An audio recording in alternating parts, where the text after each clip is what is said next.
যদি কোনো কারণে জামাত হেরে যায় তাহলে ইসলাম হেরে যাবে, কোরআন হেরে যাবে। আরে ভাই কি বলবো, জামাত কি তারা সোলেন চিনেছে? তারা কি বেহেশতের টিকিট বিক্রি করার জন্য কি সোলেন দিতে হয়েছে? তারাও একাত্তরে মানবতা বিরোধী অপরাধ করছে, গণহত্যা করছে এবং তারা স্বাধীনতা বিরোধিতা করছে।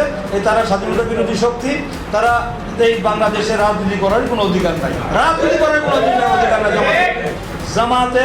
আজকে দেখছেন জাতীয় স্মৃতিসৌধের কাছে জামাত কোনদিন স্বাধীনতা, তার মানে স্বাধীনতাকে তারা জাতীয় সঙ্গীত বলে, জাতীয় সঙ্গীত বলে, জাতীয় পতাকা উঠায়, জাতীয় উঠায় না।